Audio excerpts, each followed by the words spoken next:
दोस्तों, शिक्षा का क्षेत्र एक ऐसा अथाह सागर है जिसमें यदि आप पूरा जीवन समर्पित कर दें तो भी कमतर लगता है। आकाशवाणी का हमेशा से प्रयास रहा है कि हम ऐसे विद्वत जनों से आपको मिलवाएं जिन्होंने अपने जीवन में बहुत ज्ञान अर्जित किया है और उस ज्ञान से अब समाज में नई लहर और नए परिवर्तन की ओर वो अग्रसर हैं। इसी प्रकार के एक विद्वत जन आज हमारे बीच हैं। हम उनका परिचय आपसे पहले करवा देते हैं। जी हाँ, हमारे साथ हैं आचार्य संत डॉक्टर गोवर्धन राम शिक्षा शास्त्री जी, जो यदि उनकी शिक्षा की बात करें तो प्रत्येक क्षेत्र में बहुत अधिक अध्ययन और मनन चिंतन किया है। व्याकरणाचार्य हैं, साहित्य रत्न हैं, एमए गोल्ड मेडलिस्ट, पीएचडी भी हैं और इसके साथ ही संरक्षक हैं अखिल भारतीय जीव रक्षा विश्नोई महासभा की। तो हम इन तमाम विषयों पर बातचीत करेंगे कि आखिर किस प्रकार से वो अनवरत समाज के लिए अपना अमूल्य योगदान देते हुए नजर आ रहे हैं। साथ ही हम बता दें कि अखिल भारतीय विश्नोई महासभा जिला बाड़मेर, इसमें आचार्य पीठ मुक्तिधाम मुकाम और से जो हैं और प्राचीन अवधूत मंडलाश्रम हरिद्वार उत्तराखंड से भी संबंध रखते हैं। तो ये आज के जो हमारे मेहमान हैं इनका परिचय है और इनसे बातचीत करेंगे, विस्तृत रूप से जानेंगे कि किस प्रकार से समाज के प्रति समर्पित हैं, किस प्रकार से समाज में नए परिवर्तन की ओर बढ़ रहे हैं।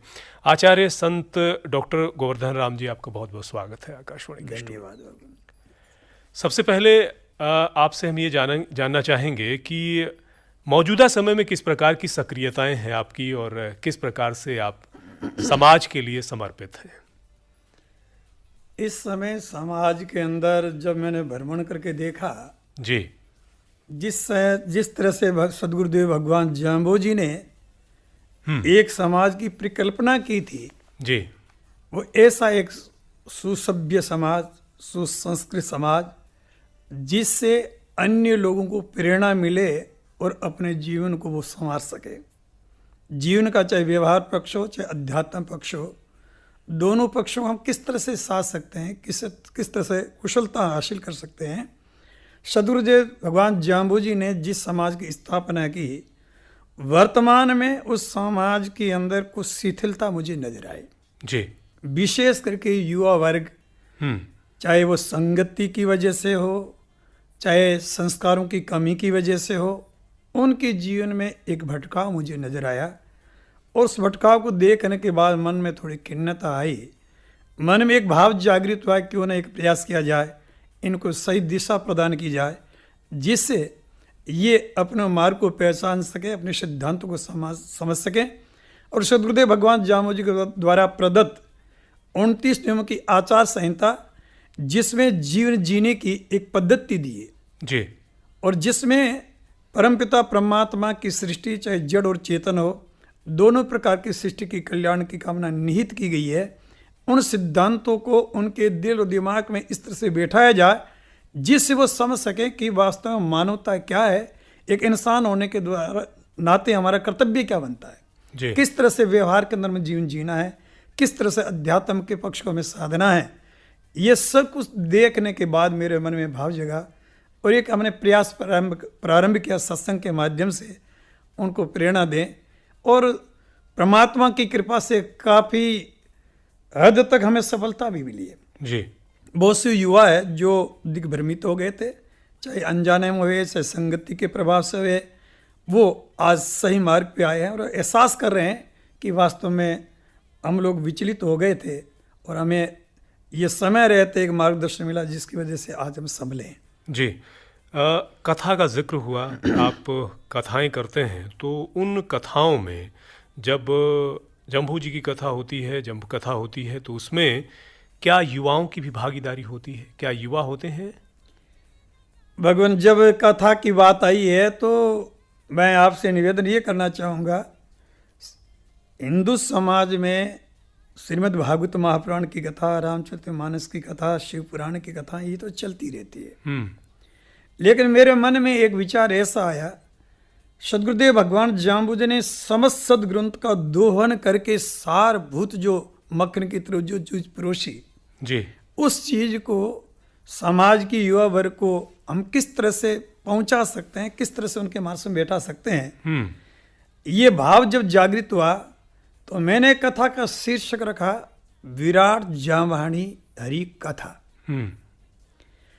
जामवाणी शब्द से हमारा तात्पर्य जम्ब शब्द का अर्थ होता है जम्बयति नाशयति व पापानी से जम्भ, अर्थात इंसान के हृदय में रहने वाली जो आसुरी वृत्ति है, उस वृत्ति की जो संहारक शक्ति, उसका नाम है जम्भ। और ऐसी शक्ति के जो स्वामी है वो है जम्भेश्वर। मारवाड़ में एक परंपरा है, अगर दादाजी का नाम मारवाड़ी में जैसे हरिराम है जी या हरिंगा राम है, तो उसकी वंश वृद्धि इतनी विस्तृत हो गई, जहाँ 1 2 4 पीढ़ियां बीत गई तो लोग उनको संक्षेप में कहते हैं ये हरिंगाणी है, जियाराम ये जीवाणी है।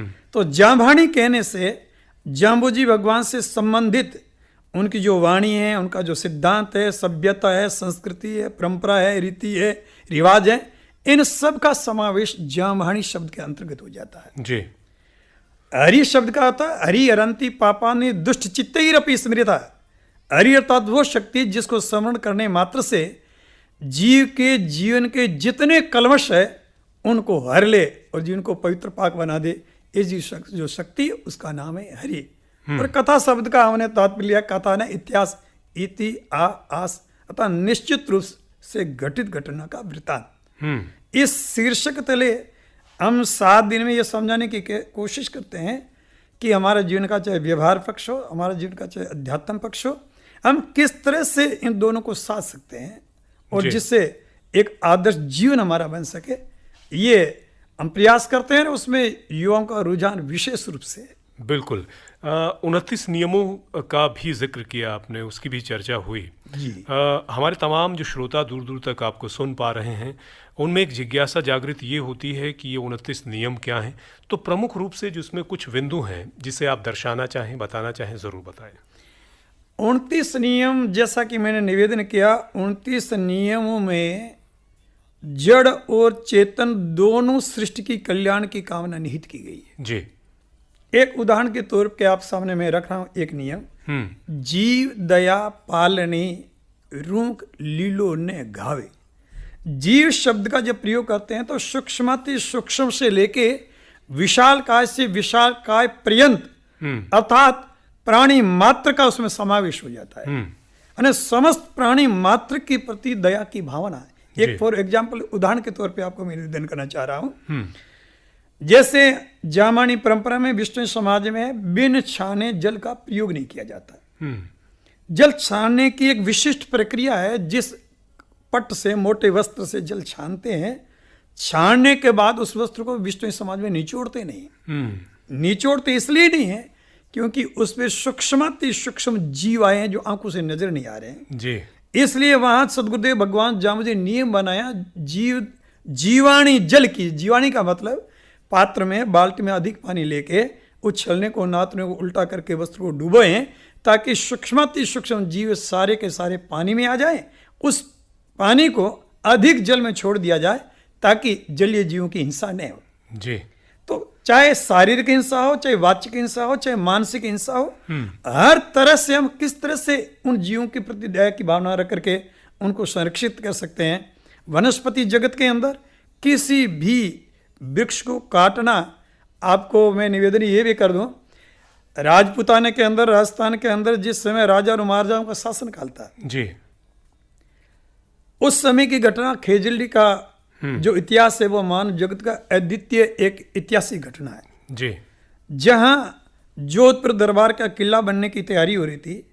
उस समय चूना जो है इससे चुनवाई होती थी और चूना लकड़ी से पत्थर जला के बनाया जाता था। उस क्षेत्र में लकड़ियों की जब कमी आई तो जोधपुर दरबार का जो भंडारी गिरधर दास था जी, उसने महाराजा अभय सिंह से कहा, महाराज विष्णु बेल्ट में बहु संख्या में यहाँ वृक्ष है, क्यों नहीं वहां जाके पेड़ों की कटाई करें और सुलभता से अपना कार्य संभव हो जाए। गिरधर दास विष्णु क्षेत्र खेजली में जाता है और जब बाद लोगों को पता चलती पूरे पूर्ववासी गांव के लोग इकट्ठे हो जाते हैं। उन्होंने गिरधर दास की बात सुनने के बाद कहा, जिस तरह से हमने अपने बेटे और बेटियों को, बच्चों को पाला पोसा, भरण पोषण के बड़ा किया है, इसी तरह इन वृक्षों को हमने पनपाया है। इन वृक्षों को हम काटने नहीं देंगे। जी। गिरधर दास कहने लगा, अगर इन वृक्षों को काटना नहीं चाहते हो, इसकी एवज में आप हमें धन दे दीजिए और हम अन्यत्र वृक्षों की कटाई करेंगे। जी। 7 दिन का समय आपको सोचने के लिए दे रहे हैं। 7 दिन के बाद गिरधर दास जब वापस लौट के आता है और गांव के लोगों का वही प्रत्युत्तर मिलता है, तो पेड़ों की कटाई का आदेश देता है। संयोग ऐसा बनता है, उस समय घर में एक बहन अमृता देवी, जिसको शहीद अमृता देवी के नाम से आज शहीद माता अमृता देवी विष्णु के नाम से जाना जाता है, पेड़ों की कटाई प्रारंभ हुई। जैसे पेड़ पे कुल्हाड़ी गिरी, दौड़ करके बहन आई कि पेड़ों की कटाई हो रही है। राठौड़ी राज में प्रजा की सुनने वाला कौन था? जी। प्रजा मुंह खोल नहीं सकती राजा महाराजों के सामने, लेकिन बहन ने उन लोगों को ललकारा, सावधान, अगर पेड़ के ऊपर पुनः कुल्हाड़ी चलाए। उन्होंने कुल्हाड़ी के जैसे प्रहार किए, उस बहन ने वहां हाथ दिया, मन में आया हाथ काटेंगे नहीं, पेड़ बच जाएगा। उन क्रूर लोगों ने बेरहमी के साथ कुल्हाड़ी का चलाई, हाथ कट गया। बहन घबराई नहीं, मैं जिंदा हूं, मेरा हाथ अभी एक बचा है, दूसरा हाथ कट गया। दोनों हाथ जब कट गए, निहत्ती हो गई। बहन ने जहाँ कुल्हाड़ी गिरने वाली वहां गर्दन लगा दी, पीछे मुड़कर देखा तो 2 बेटियां खड़ी थी। बेटियों से कहा, बेटे सिर सांटे रूख रहे तो भी सस्तो जान, एक सिर देने से एक पेड़ की रक्षा हो, गुरु के सिद्धांत की रक्षा हो। तो जलना आपने बहुत सस्ता सौदा किया है, एक सिर देकर के पेड़ को बचा लिया। और जैसे ही गर्दन लगाई, उन दरिंदों ने कुल्हाड़ी चलाई, गर्दन कट गई। मां को वृक्ष के नाम शहीद होते देखा, बेटियां दोनों आकर के पेड़ से चिपक गई। मां की तो दोनों बेटियों ने भी प्राणोत्सर्ग कर दिया। पूरे क्षेत्र में एक लहर संदेश पहुंचा, जन कारवा उमड़ पड़ा। लोग पेड़ से चिपकते गए, कटते गए, चिपकते गए, कटते गए। 363 स्त्री और पुरुष शहीद हो गए। जी। महाराजा अभय सिंह को जो पता लगा और आकर के गिरधरदार को ललकारा, पीछे मुड़ करके देखा तो लोह की नदी बह रही थी। गिरधरदार भी पागल होकर के खत्म हो गया। मानव जगत का अद्वितीय इतिहास था। जी। जो पेड़ों के लिए प्राणोत्सर्ग करने वाला है, वो विष्णु समाज पहला समाज था। लोग धन के लिए मरे, पद के लिए मरे, प्रतिष्ठा के लिए मरे, निरी निर्दोष वन्य जीव और वृक्षों के लिए प्राणोत्सर्ग करने वाला ये पहला मानव का अद्वितीय इतिहास था, विष्णु समाज ने रचा। और वो उसकी पृष्ठभूमि में सबसे बड़ी काम करने वाली ताकत थी सदगुरुदेव भगवान जामु जी का 29 नियमों की आचार संहिता का वो नियम, जीव दया पालने रूख लीलो ने गाए। बिल्कुल सही कह रहे हैं। और पर्यावरण के प्रति जो सजगता और जिस तरह का समर्पण इस समाज में देखने को मिलता है, कहीं भी नज़र नहीं आता है। आपसे जब बातचीत का सिलसिला शुरू हुआ, तो आपसे जब हम मुखातिब हुए, तो पृथ्वी सिंह गिला विश्नोई पर्यावरणविद हैं हमारे साथ, जो इस कार्यक्रम में बहुत से विभूतियों को लेकर के आए हैं। उन्होंने हमसे पाल के बारे में बातचीत करने के लिए आपसे कहा। ये क्या है, इससे क्या तात्पर्य है, हमारे तमाम श्रोताओं को ज़रूर बताएं। भगवान पाल जो है, विष्णु समाज में जन्म से लेके मृत्यु पर्यंत जी कोई भी संस्कार किया जाता है, बिना यज्ञ और पहल के वो संपन्न नहीं होता है। 29 नियमों में एक नियम है, ओम इत चित प्रीत सु होय वास वैकुंठा पाओ। अगर आप मुक्त वैकुंठ की कामना रखते, इच्छा रखते हो जी, तो सदगुरुदेव भगवान जामु जी ने कहा, स्वयं का हित चाहते हो, स्वयं के दिल में चित्त में यज्ञ के प्रति प्रीति जगाना, श्रद्धा जगाना, भाव, श्रद्धा विश्वास भाव से अगर यजन करोगे तो निश्चित ही वो आपके लिए मुक्ति का साधन बनेगा जी। जैसा कि ऋग्वेद कहता है, यज्ञ वै विष्णु यज्ञ वै स, यज्ञ ही विष्णु है, यज्ञ ही ब्रह्म है। ऐसे ज्योतिष रूपी परमात्मा के साक्ष्य में एक अमृत में कलश घट की स्थापना की जाती है। मंत्र विशेषों के द्वारा उस जल को अभिमंत्रित करने के पश्चात वो अमृत में पहाल माना जाता है, जिसके द्वारा एक विष्णु का बेटा संकल्पबद्ध होता है यज्ञ की ज्योति की साक्षी में कि आज मैं संकल्पबद्ध होता हूं, मैं गुरु महाराज के द्वारा प्रदत्त 29 नियमों के अनुरूप जीवन जीने का संकल्प लेता हूं जी। और विष्णु समाज में यज्ञ की ज्योति से बड़ा किसी को मानते नहीं, क्योंकि निराकार की अग्नि पूजक ये समाज है जी। और यज्ञ पे अगर कोई झूठ बोल के भी जघन्य अपराध करने के बाद आहुति दे देता है, समाज को माफ कर देता है, क्योंकि समाज की मान्यता है साक्षात परमात्मा के स्वरूप यज्ञ के अंदर आहुति दी है। अब अगर असत्य बोला है तो इसका परिणाम इसको निश्चित मिलेगा और मिलता है। ऐसे ज्योति स्वरूपी परमात्मा के साक्षी में जो पाल बनाया जाता है तो पहले कलश पूजन का मंत्र होता है, उसके बाद पाल मंत्र बोला जाता है। मैं सार में इतना ही बतलाना चाहता हूं जी। उन मंत्रों का निचोड़ है अदृश्य शक्तियों का आह्वान। जैसा कि वेद और पुराण कहते हैं, कलशस्य मुखे विष्णु कंठे रुद्रा समाश्रिता मूले तो स्थितो ब्रह्मा मध्य मातृण स्मृता कुक्षौ तो साग्रे शब्दिवा वसुंधरा ऋग्वेदो यजुर्वेदो सामवेदो अथर्ववेदा अंगै सहितम कलशम तु समाश्रिता। आह्वान के साथ कलश के मुख वाले भाग में श्री हरि भगवान विष्णु विराजमान हो जाते हैं जी। कलश के कंठ वाले भाग में देवादिदेव महादेव आके विराजमान हो जाते हैं। कलश के पेंदे में जगदृत्याता ब्रह्मा जी आके विराजमान हो जाते हैं।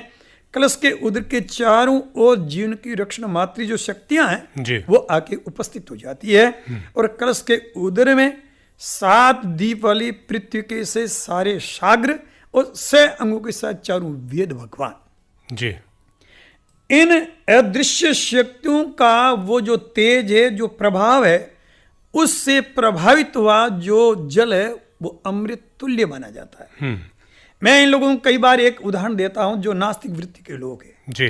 क्योंकि आज लोगों में चाहे मैं शिक्षित इसलिए नहीं कहता, साक्षर कहता हूं, केवल अर्थ उपार्जन का साधन मात्र ये जुटाने के जुगाड़ में आज हर किसी भी समाज का युवा रहता है, किसी तरह अर्थ उपार्जन जीविका उपार्जन का साधन हमें मिल जाए जी। लेकिन शिक्षा होती है वो तो चहुमुखी विकास करती है, चाहे जीवन का व्यवहार पक्ष हो चाहे अध्यात्म पक्ष हो जी। लेकिन स्थूल सोच रखने वाले लोगों को मैं सप्रमाण उनको बात बतलाना चाहता हूं, ये शक्तियां इस पहल में कलश में विराजमान है या नहीं, आप प्रैक्टिकली प्रयोग कर सकते हो जी। प्रत्यक्ष के लिए प्रमाण की जरूरत नहीं होती है। प्रैक्टिकल जब प्रयोग करोगे तो आपके सामने चीज आएगी। मैं इनसे कहता हूं, जिस साधारण नल से जल भरते हो एक बोतल में भर लीजिए जी। पाल बनने के बाद उसको दूसरी बोतल में भर लीजिए, लेबोरेटरी में चेक करवाइए, घर में ला करके रख दीजिए। 1 सप्ताह 2 सप्ताह के बाद पुनः जाकर चेक करवाना। अगर साधारण जल में जीव पैदा हो जाते हैं, पाल में अगर जीवाणु पैदा नहीं हुए, उसी नल से लिया गया पानी पाल बनाने के बाद उसमें अगर नहीं होते हैं, वजह क्या है? इसका मतलब उस मंत्र शक्ति का प्रभाव है जी। और मैं 1 महीना नहीं, 6 महीने 1 वर्ष के बाद आप दोबारा लेबोरेटरी में चेक करवाना, अगर वही चीज मिलती है तो वो प्रमाणित करती है कि वो सारी शक्तियां इसमें विराजमान है। जैसे इस धराधाम पे बहने वाली पवित्र नदियों में मात्र एक गंगा और अमृत में पहाल, जिसका अमृत में जल कभी दूषित नहीं होता जी। यही एक सबसे बड़ा कारण है जिसको संकल्पबद्ध लेते हुए अपने आप को संकल्पबद्ध किया, 29 नियमों के अनुरूप हम जीवन जिएंगे।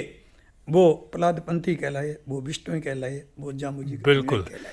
तमाम विषयों पर हमने बातचीत की और हमारे तमाम श्रोता सुन भी रहे हैं।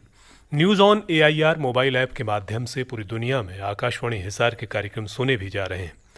आचार्य जी, तमाम विषयों पर हम लोगों ने बातचीत ज़रूर की है, लेकिन आपका जो जीवन का सफ़र रहा है वो भी हमारे श्रोताओं तक ज़रूर पहुँचे, जिससे जो है उन्हें भी ये जानकारी मिले। जो विद्वत जन हमारे बीच मौजूद हैं वो यहाँ तक कैसे पहुँचे, आपका बचपन कहाँ बीता और किस प्रकार से शिक्षा दीक्षा हुई, थोड़ा उसके बारे में ज़रूर प्रकाश डालें। भगवान में 5-6 साल का रहा जी। उस समय पिताजी के घर में संतों का आने जाने का दौर लगा रहता था जी। और बचपन में पिताजी ध्रुव की, प्रहलाद की ऐसी कहानियां कथाएं सुनाते थे। और सुनते सुनते मन में ऐसा विचार आया कि अगर परम भक्त प्रहलाद को परमात्मा मिल सकते हैं, ध्रुव को दर्शन दे सकते हैं, तो अपने को क्यों नहीं दे सकते? ये बाल मन था, ये सहजता से भाव आया और संतों को देखते हमें ये संस्कार दिया गया, ये भगवान का ही रूप है जी। बस संतों के संपर्क में रहते रहते मैं 7th में था उस समय, एक बार महात्माओं के साथ चला गया। एक सूदी जन थे, उन्होंने कहा बेटा तुम पढ़ो और तुम जो पढ़ लोगे तो मैं तुम्हें लेने के लिए आओ। संयोग ऐसा ना 1 साल बीता, उसके अर्थ में आया तो बाड़मेर जिला में प्रतिभावान छात्रों में मेरा नंबर आया। उस समय राजस्थान में जो जिले में मेरिट में आता था, उन प्रतिभाओं को राजस्थान सरकार 5 साल के लिए खाना पीना रहना सब कुछ फ्री देती थी। लेकिन मैं उस समय गर्मियों की छुट्टियों में सोनड़ी में श्री स्वामी हरिदास जी महाराज जी की गुरु जी के पास चला गया। वहाँ गुरुदेव ने मुझे भगवान जामुज की वेदमयी वाणी की 120 शब्द जो कंठस्थ करवाए, जी कुछ चीज़ें बताई। मेरे मन में भाव आया, गुरुदेव मेरा मन कर रहा है इस लाइन में आने के लिए। तो उन्होंने मेरे को बहुत समझाया कि बेटा ये मार्ग जितना सरल दिखता है इतना सरल है नहीं। हाँ लेकिन मैंने कहा जैसे भी है, मुझे इसमें जो दिख रहा है, जो मुझे मिल रहा है, संत माला फिरते में बराबर बैठता ऐसा लगता आ तो इंसान नजर आते, उसमें परमात्मा नजर आते थे, जी क्योंकि मन निर्दोष था, निष्पाप था, निर्मलता थी, और वही भाव मुझे खींचे ले आया। जी और मैं 78 में ऋषिकेश पहुंच गया हाँ संस्कृत शिक्षा को लेने के लिए। वहाँ रह करके मैं 3-4 साल में ऋषिकेश रहा, जहाँ मैंने प्रथमा पूर्व मध्यमा उत्तर मध्यमा तक शिक्षा ग्रहण की।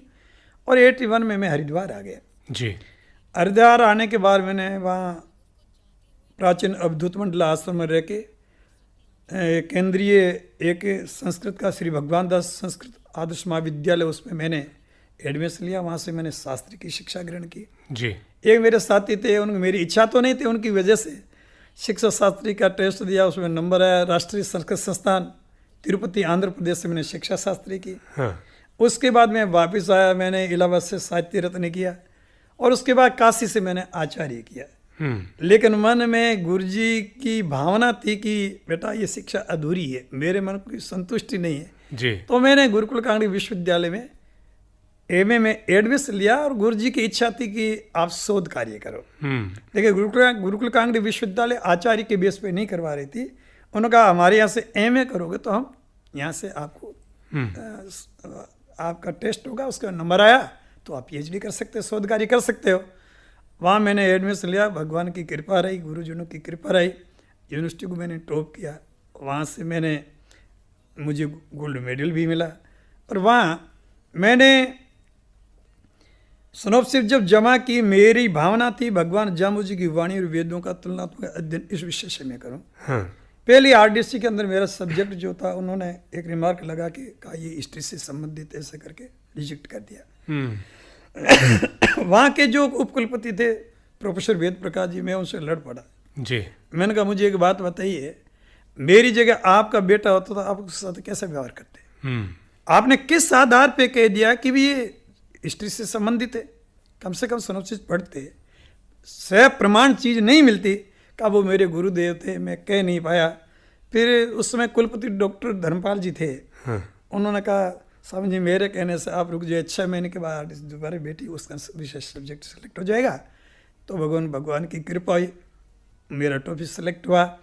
और प्रोफेसर भात भूषण जी वेदालंकार के निर्देशन में, और वहाँ के उपकुलपति मेरे सहायक निर्देशक थे, उनके निर्देशन में मैंने भगवान जामुज की वाणी और वेदों का तुलनात्मक अध्ययन, वैदिक संस्कृति परिप्रेक्ष्य जमवाण्या विवेचनात्मक अध्ययन, इस विषय पे मैंने शोध कार्य प्रारंभ किया। और प्रभु की कृपा से सफलता मेरी, और राष्ट्रीय संस्कृत संस्थान के द्वारा मेरी थीसिस है वो प्रकाशित भी हुई। भारत के 22 यूनिवर्सिटियों के अंदर उसकी प्रति है वो भी पहुंची है।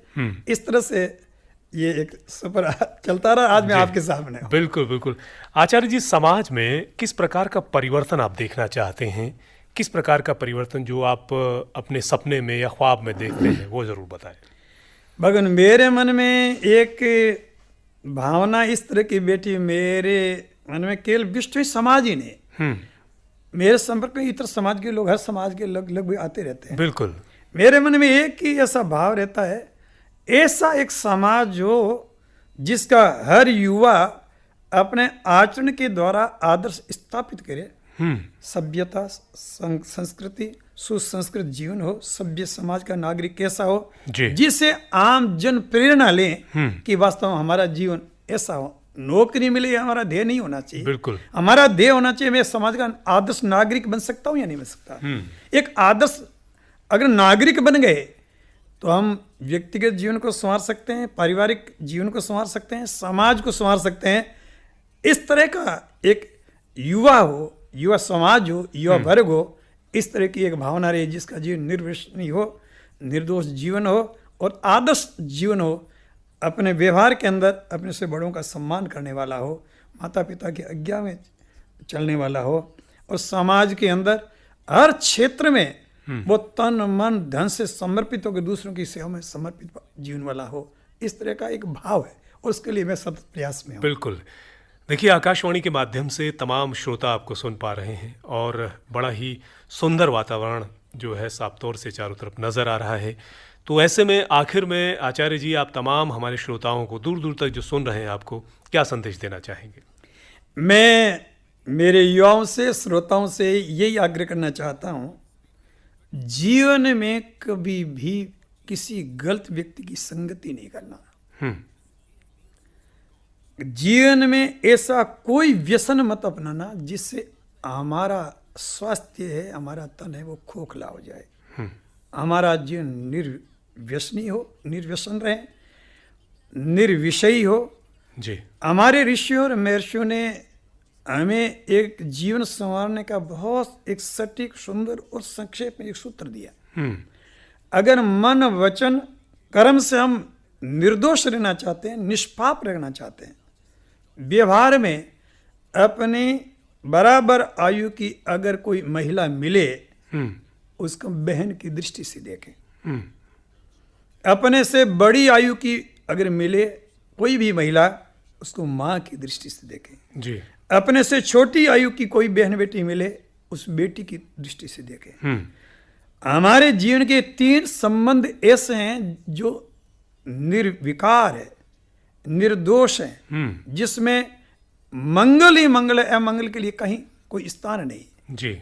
हम तपय पूत कैसे बन सकते हैं? दृष्टि से, वाणी से, आचरण से। हम इस तरह का अगर संकल्प लेंगे तो निश्चित रूप से आज जो अप्रिय घटनाएं जो समाजों में घट रही है, ये घटेगी, निश्चित इस पर लगाम लगेगा। इसी सोच हमारी होनी चाहिए। ऐसी मैं अपेक्षा रखता हूँ। उनके सबके लिए मैं निवेदन भी, प्रार्थना भी करना चाहता हूँ, परमात्मा उनको इसी सद्बुद्धि दे। जी।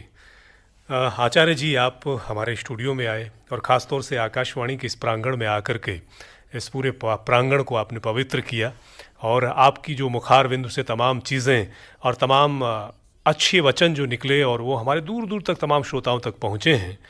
और जब से हम लोग न्यूज़ ऑन AIR के माध्यम से पूरी दुनिया में पहुँच रहे हैं, तो आपकी ये वाणी वहाँ तक पहुँच रही है और तमाम युवा और समाज के और सभी समाज के लोग इससे लाभान्वित ज़रूर होंगे। बहुत बहुत धन्यवाद आपका हमारे यहाँ आने। बहुत बहुत आपका भी धन्यवाद।